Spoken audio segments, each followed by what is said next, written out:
longo dos últimos meses, o brasileiro tem se surpreendido com cenas explícitas de violência contra pessoas, linchamentos, depredação do patrimônio público.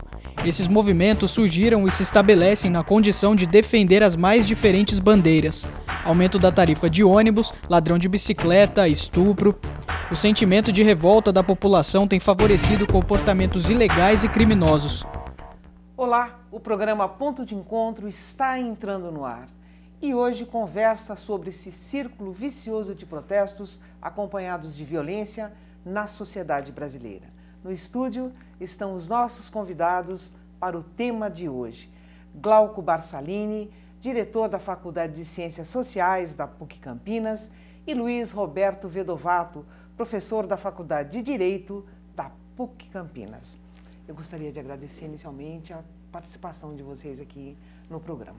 E como eu já falei no próprio texto, estamos vivendo um círculo vicioso de violência. Tivemos, em algum momento da história, situação semelhante? Tivemos situação semelhante em vários momentos da história. Desde o período colonial ao período imperial, a formação da República no Brasil, nós temos vários exemplos.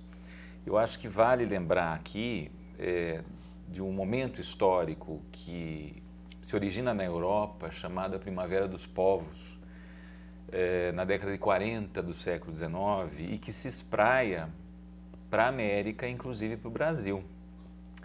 Nesse momento histórico, nós tivemos vários exemplares de manifestações populares que foram violentas.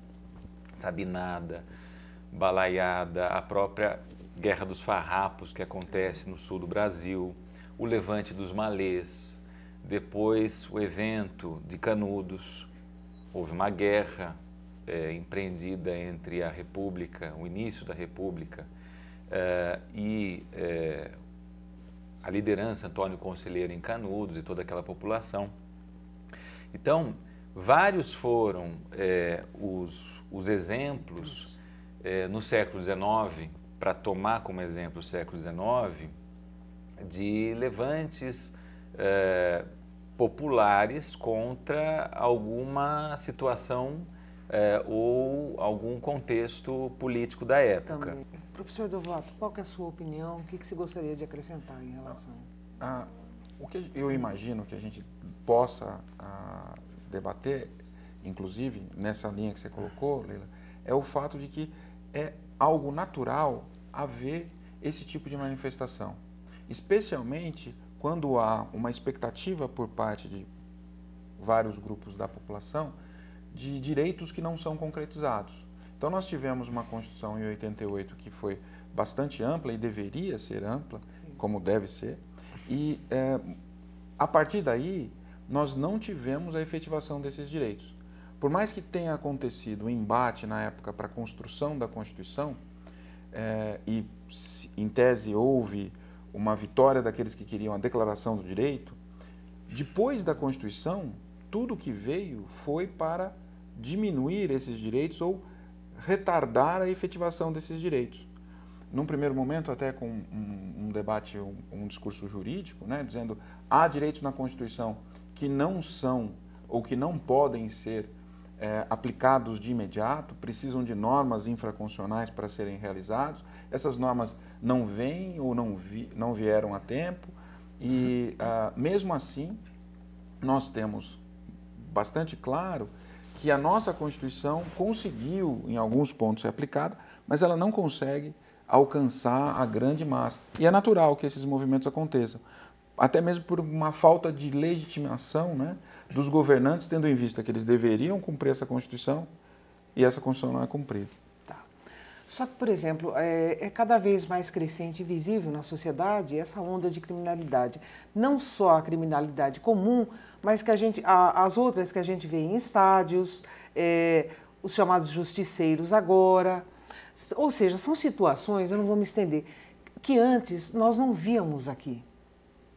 Quer dizer, o que está acontecendo? Quanto mais violento eu for, melhor vai ser para eu ser ouvido, para que a minha reivindicação seja aceita, porque está pipocando para todos os lados. Hoje, o que acontece? Houve uma certa queda de algumas dessas fronteiras geograficamente colocadas por razão de uma reordenação da ocupação do espaço das pessoas que viviam na violência, agora ocupando espaço das pessoas que não viviam essa violência tão, vamos assim dizer, tão aparente, tão evidente. Tão evidente. Isso se dá muito em razão do fato de que nós não temos mais propriamente os bairros operários que são ocupados por pessoas operárias que vivem nos bairros operários e crescem nos bairros operários, nascem nos bairros operários, crescem e morrem nos bairros operários.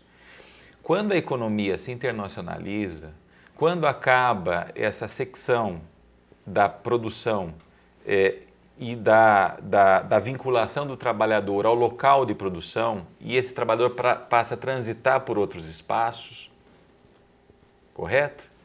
Você tem uma outra configuração geoespacial da ocupação desses sujeitos. Então, o que acontece é que a violência que não era visível para as classes médias e para as classes ricas passa a se tornar visível no momento em que as pessoas que viviam na violência passam a ocupar os espaços e se misturam com as pessoas da classe média.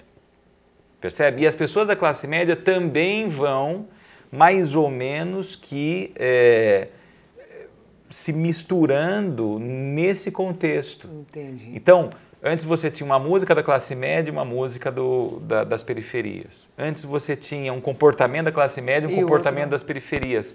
As coisas não acontecem mais assim. E eu não estou dizendo que a classe pobre trouxe a violência para a classe média. Sim. Eu estou dizendo que como esses espaços são ocupados de maneira coletiva, por certo? As violências aparecem também nesses eclodem espaços. Nesses espaços. Isso que eu estou dizendo. E uma coisa importante só nesse cenário é ver que no Brasil, especialmente no estado de São Paulo, a taxa de encarceramento, ou seja, o quanto de gente a gente coloca na cadeia, é igual à taxa de encarceramento norte-americana. Então não tem que se falar em impunidade no Brasil. Nós prendemos muito. No estado de São Paulo a gente prende muita gente. O problema é que não há prisões suficientes em nenhum lugar do mundo para isso. O que a gente precisa é de outras políticas, outros caminhos que não seja a resposta única do Estado vamos colocar a pessoa na cadeia. A criminalidade no Brasil, ela em alguns momentos parece ser superior ou parece ser diferente de outros lugares do mundo, mas ela é equivalente. E o que muda é o tratamento que a gente dá a essa criminalidade aqui. Se você tem uma resposta só de encarceramento, o resultado vai ser uma sensação de cada vez mais criminalidade.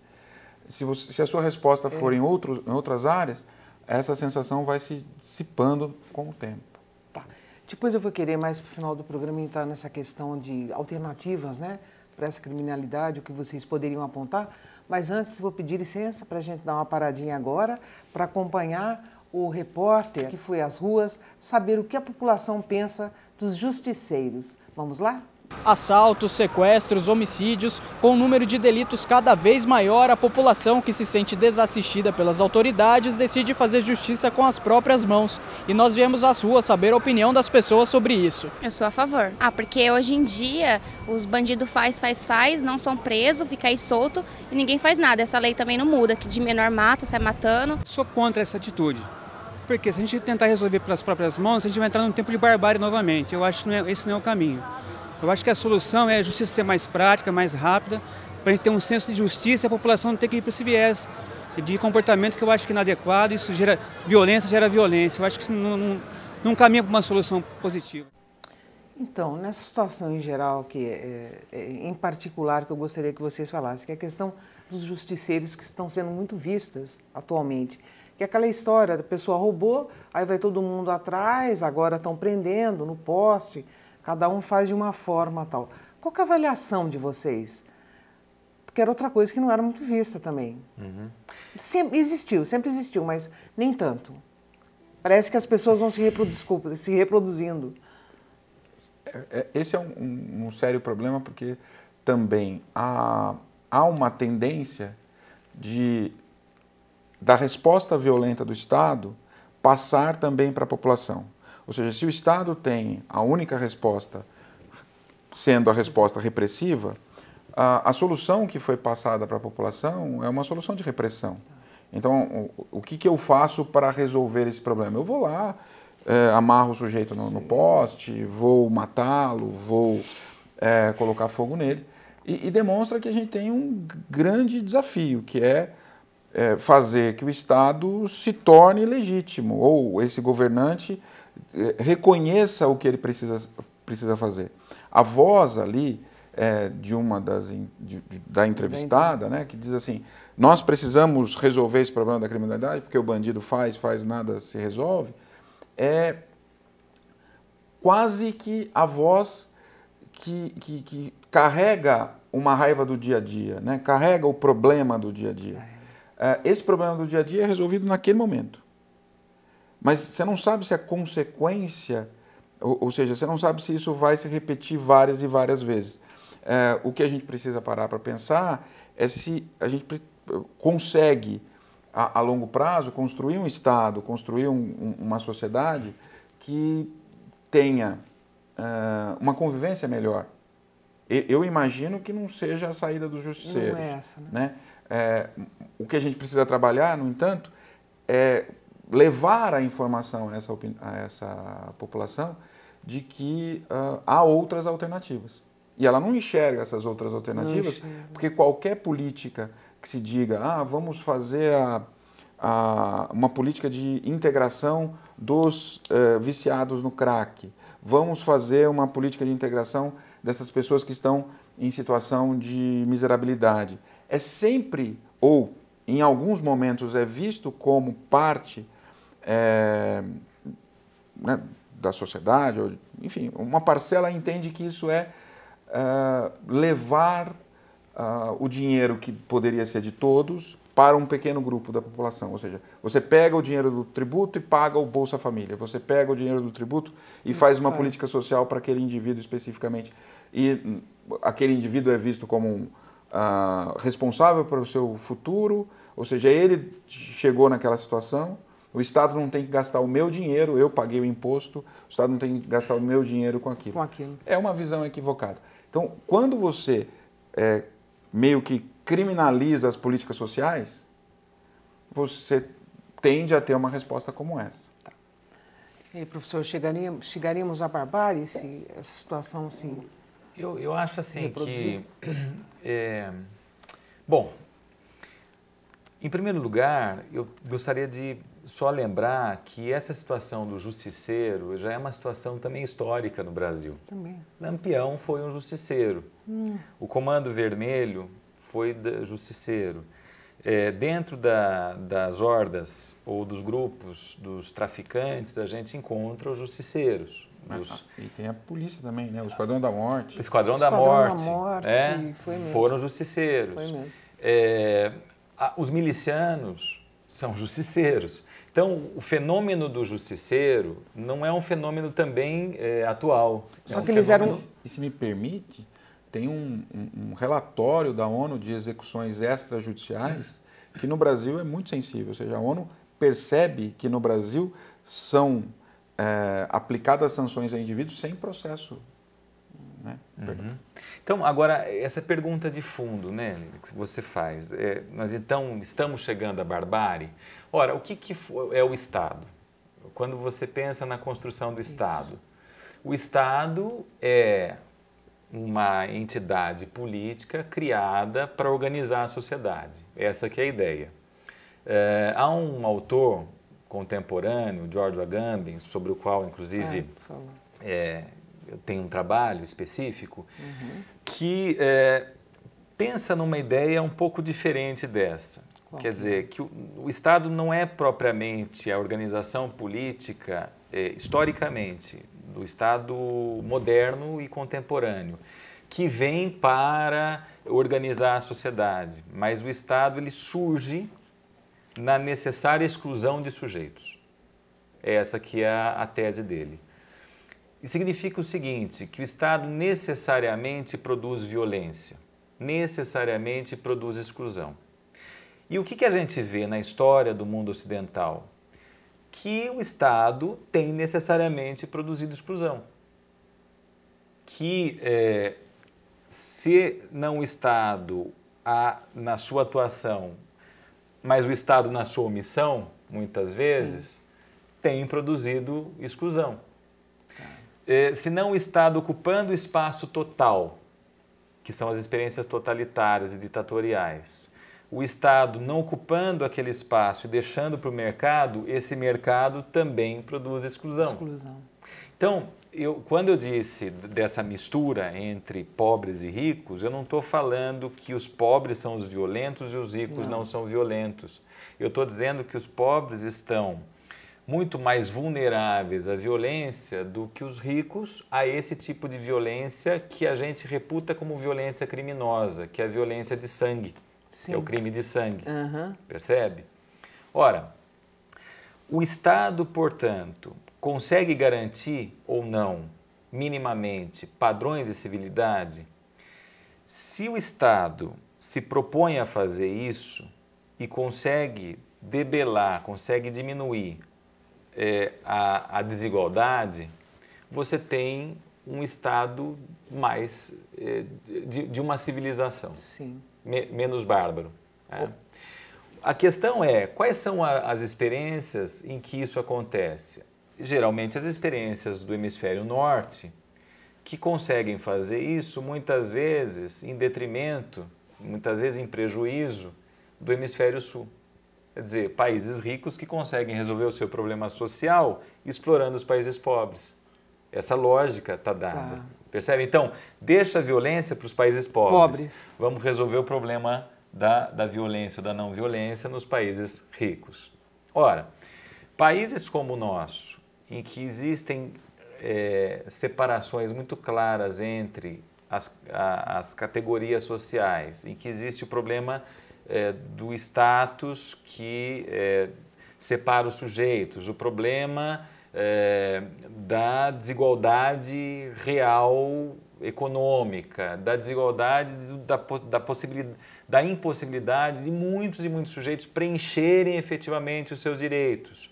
Países como o nosso são barris de pólvora, são ambientes explosivos. O tempo todo explosivos. Então, esse é um tipo de Estado que gera mais violência. Esse é um tipo de mercado que gera mais violência, percebe? Nesse sentido, eu acho que o professor Vedovato está coberto de razão quando ele fala, bom, um Estado que pensa a ação que escapa da normalidade como algo que deve ser punido, ponto final, com cadeia e ponto final, né? Quer dizer, é um Estado que está produzindo mais violência. Mais violência ainda. O Estado que pensa, né, que a gente conversava antes, gasta muito dinheiro com helicópteros para rondar as periferias, mas nenhum dinheiro com creche, com escola, né, ou muito pouco com creche, com escola, com hospital. É um Estado que está necessariamente produzindo a barbárie. Percebe? Agora, em função desse estado doentio mesmo, que estamos instalados em função de tudo que vocês falaram, quais seriam as alternativas que vocês acreditam, reais mesmo, porque já estamos com essa cultura da violência enraizada dentro de nós, é algo inerente já. Qual que é a transformação, o que o Estado, além de dar transporte, saúde, educação, né, que não tem dado, em vez de ficar com o helicóptero, como o Vedovato falou, quer dizer, fica com o helicóptero e não dá creche, o que é possível? Essa é uma pergunta importante de ser feita. Difícil também. E o que o professor Glauco colocou, concordo perfeitamente com a fala dele. Eu acho que ele completa e nos dá algumas, né, pistas do que talvez fosse possível fazer. O que a gente tem que ter ciência é que, seja o que for feito, não é rápido. Não tem uma solução para curto prazo. As soluções de curto prazo não são soluções e podem reproduzir cada vez mais esse estado opressor que a gente tem aqui. Então, eu faço uma comparação com o direito internacional, né? O Kant escreveu um livro interessante sobre o direito internacional que se chama Paz Perpétua. E quando ele escreve a Paz Perpétua, tem um fundo de humor ali. Paz Perpétua está escrito no cemitério. Então a gente não vai encontrar a solução para o problema nessa nossa existência, talvez. Então, o direito internacional nos propõe o seguinte: ou você sai e incentiva o direito internacional e você tem um espaço de debate, por mais que você tenha perdas, ou você usa força. Só que a chance de você perder mais na força é maior, porque você não tem todos os instrumentos que as grandes potências têm. Se você levar isso para o direito interno, para o campo interno, as duas saídas são as mesmas. Você pode ter a saída da repressão, só que você não vai ter força suficiente e nem muro suficiente para suportar a pressão das ruas, ou você tem a saída do direito. A saída do direito é muito demorada e demanda uma sensibilização da população de que se faz alguma coisa. O espaço do jogo político, ele pode ser um obstáculo, porque quando você tem a política pensada em política pública, em jogo político e política de Estado, se a população não tem muita consciência do que é essa política de Estado e de como você vai alcançar essa política de Estado através da política pública, o espaço da política é do fla-flu. Eu sou assim, você é do outro lado. Se a gente não tiver uma consciência política para debater quais são os rumos, eu vou ficar falando, essa política de dar dinheiro para uma determinada população é uma política eleitoreira, ou vice-versa. Eu não vou pensar soluções para o Estado. Quais são? Minha visão assim, acho que são duas visões interessantes aqui. Uma que parte do Estado, né, do direito, do Estado democrático de direito, e que é muito importante. A outra, que é uma visão mais propriamente sociológica, talvez, que é a que eu vou trazer agora, que é a da efetiva democracia. O que a gente entende como efetiva democracia? A criação de um ambiente para a efetiva participação popular nas decisões políticas. Nós não criamos isso no Brasil, até hoje. Não. A experiência do orçamento participativo no Rio Grande do Sul foi um ensaio importante para isso, que não teve sequência, que não se ampliou aos níveis estaduais ou estadual, que não se ampliou ao nível federal. Então, na minha cabeça, né, pensando um pouco na perspectiva do George Agamben, inclusive, a saída não pode ser exclusivamente pelo Estado. A saída tem que ser por um Estado sensível a uma demanda efetivamente popular e, muito mais do que pelo Estado, vou usar uma conceituação clássica, pela sociedade civil. Quer dizer, quem que seria a sociedade civil? Bom, somos nós, são os grupos da sociedade que podem se organizar, mas não para pleitear só direito junto ao Estado, não só para isso, porque isso já existe e muitas vezes não funciona num país como o nosso. O que eu quero dizer é que a cultura da política brasileira, da política institucional brasileira, é uma cultura autoritária de vários séculos e continua sendo uma cultura autoritária. Nós precisamos inverter a lógica da política. Quer dizer, são as pessoas que podem construir política nos grupos sociais, criar mecanismos de proteção político, né? De proteção política desses grupos sociais. Eu vou dar um exemplozinho bobo. Bobo não, quer dizer, um exemplo a se levar a sério, mas eu digo assim, bobo no sentido de... Simples, melhor dizendo. Um exemplozinho simples. Associação de pais e mestres. Ora, quando que as escolas públicas no estado de São Paulo perdem força, né? Dentro desse contexto, quando também há um desmantelamento das associações de pais e mestres. Sim. Ora, se o pai, o aluno e os professores não participam ativamente da vida da escola, se a associação não existe mais, como é que você pode construir uma escola? O que eu estou propondo aqui é que a política, a verdadeira política, ela está na base e não no alto. Sim. É aí que você constrói. Nós não construímos essa cultura política efetivamente, ainda no Brasil. E todas essas manifestações que têm acontecido, têm sido vistas, então, como algo muito estranho. Essas manifestações, elas vêm num contexto global, como eu estava tentando explicar, quer dizer, elas não estão isoladas do contexto global. Essas manifestações, elas resultam de processos, né, sociais anteriores, inclusive, e quando acontecem fenômenos que são fenômenos de barbárie nessas manifestações, aí então a gente já facilmente enxerga com aquela mentalidade que já está incutida em nós de que, bom, então está acontecendo barbárie, nós temos que reprimir. E ponto final. E volta então a lógica de um autoritarismo. Não de Estado só. Não, mas de cultural mesmo. Cultural, né? De todos nós. De todos nós. De todos nós. Nós temos que quebrar, nós temos que dissolver esse sujeito autoritário que está dentro das nossas mentes. Nós precisamos dissolver isso. Nós precisamos criar um ambiente efetivo de coragem para construir efetivamente democracia. Esses dias o padre Edivaldo dizia num discurso o que é coragem, que da PUC, né? Coração, agir com o coração. Então nós precisamos criar uma cultura efetiva de agir com o coração.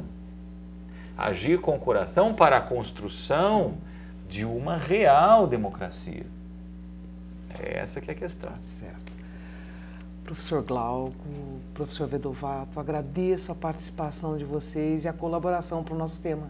Tá? Muito obrigado. Eu que agradeço. Muito obrigado. Obrigada mesmo. E a gente fica por aqui. Até o nosso próximo encontro. Até lá.